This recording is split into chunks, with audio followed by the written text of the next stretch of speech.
Thailand आणि Cambodia यांच्यात एका हिंदू मंदिरावरून वाद पेटलेला आहे। दोन्ही देशांमध्ये वाद गेली कित्येक वर्ष धुमसतोय। काल मध्यरात्री वातावरण इतकं तापलं की दोन्ही देशांच्या लष्करांनी एकमेकांवर हल्ले चढवले।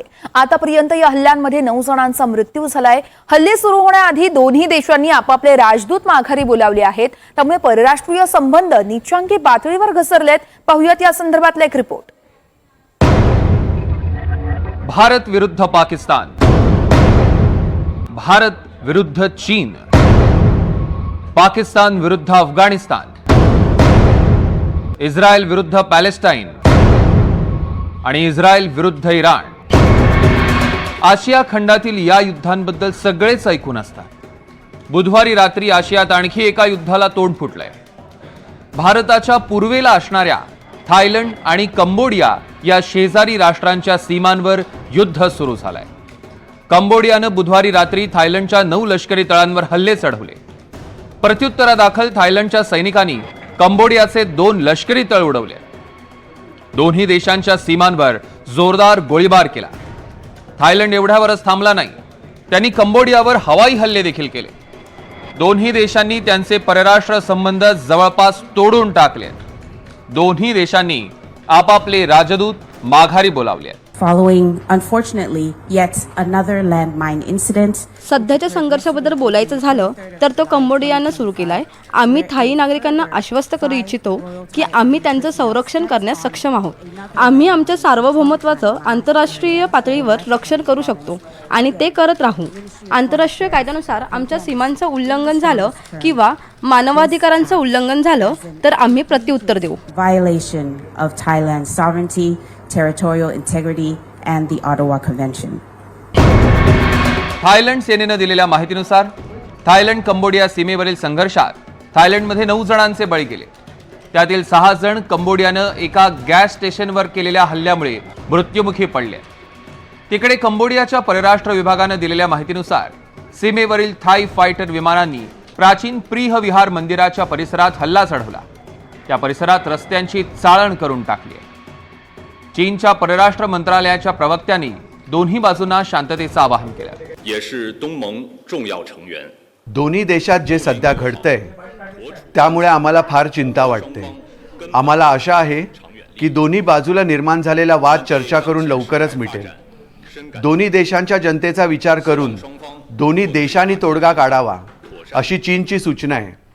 याविषयी चीनची भूमिका निष्पक्ष आहे आणि आम्ही आजपर्यंत जसे शांतीसाठी प्रयत्न केले तसेच यापुढेही करत राहू। शांतता प्रस्थापित करण्यासाठी दोन्ही देशांमध्ये मध्यस्थी करण्याची वेळ आली तर ती करण्याची आमची तयारी आहे।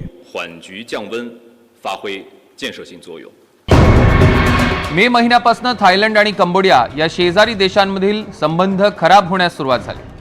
दोन्ही देशांच्या सीमेलगतच्या प्रदेशात प्रीह विहार मंदिर आहे। या मंदिरासह आजूबाजूचा प्रदेश आपलाच आहे असं दोन्ही देश मानतात। कंबोडिया आणि थायलंड यांच्यात 817 किलोमीटरची सीमा आहे। 1863 ते 1953 या काळात कंबोडियावर फ्रान्सचं राज्य होतं। 1907 मध्ये फ्रान्सनं कंबोडिया आणि थायलंडच्या सीमेलगत नैसर्गिक जलसीमा तयार केल्या, पण थायलंडने हे नकाशे वैध मानण्यास नकार दिला। 11व्या शतकातील प्राचीन मंदिर प्रीह विहार मंदिर कंबोडियाच्या हद्दीत दाखवल्यानं थायलंडनं नकाशा अमान्य केलेला। तेव्हापासून आजपर्यंत दोन्ही देशांमध्ये कंबोडिया थायलंड यांच्यात प्राचीन प्रीह विहार मंदिरावरनं वाद आहे। 1959 मध्ये कंबोडियानं थायलंडशी असणारा प्राचीन प्रीह मंदिराचा वाद आंतरराष्ट्रीय न्यायालयात नेला। 1962 मध्ये कंबोडियाच्या बाजूने निकाल आला आणि त्यात प्रीह मंदिर कंबोडियातच असल्याचा निर्वाळा देण्यात आला। थायलंडनं निर्णय स्वीकारला, पण मंदिराच्या आजूबाजूच्या परिसरावरील हक्क मात्र सोडला नाही। त्यामुळे दोन्ही देशातील सीमेचा वाद मात्र सुटला नाहीये। युनेस्कोनंही हे शिवमंदिर कंबोडियाच्या पठारावर स्थित असल्याचं मान्य केलंय। 2008 मध्ये कंबोडियानं मंदिराला युनेस्को हेरिटेज दर्जा मिळावा यासाठी प्रयत्न सुरू केले। जुलै 2008 मध्ये मान्यताही मिळाली।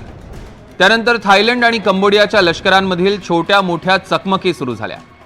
2011 मध्ये जवळपास 36,000 लोकांना स्थलांतरित व्हावं लागलं। याच काळात कंबोडिया पुन्हा एकदा आंतरराष्ट्रीय न्यायालयात गेलं।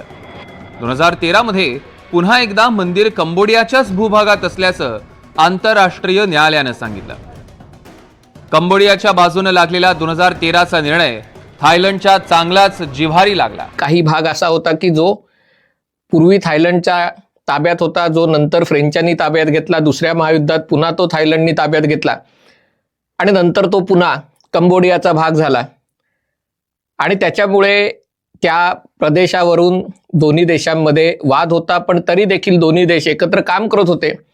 पण कुठेतरी थायलंडच्या राजकारणामध्ये थायलंडच्या पंतप्रधान शिनावात्रा, ज्यांना आता पदच्युत करण्यात आलेला आहे, आणि तिकडची लष्करी राजवट यांच्यामधला संघर्ष आणि शिनावात्राचे कंबोडियाच्या अध्यक्षांशी असलेले चांगले संबंध, यामुळे या दोन्ही देशांमध्ये त्या प्रदेशावरनं धुमश्चक्री सुरू झालेली आहे. संपूर्ण 20वं शतक आणि 21व्या शतकाची 25 वर्ष, असा एकूण 125 वर्षांपासून हा वाद सुरू आहे. आंतरराष्ट्रीय न्यायालयानंही निर्णय देताना मंदिर कंबोडियाचं, मग त्याच्या आजूबाजूचा परिसर कोणाचा याविषयी ठोस निर्णय दिला नाही. त्यामुळे ही स्थिती निर्माण झाल्याचं प्रथमदर्शनी वाटतंय. तसं जरी असलं तरी दोन्ही देशांतील वादाचं मूळ कारण भगवान शंकराचं प्राचीन मंदिर असण्याचं जगातलं बहुधा एकमेव उदाहरण असावं. Bureau report, NDTV Marathi.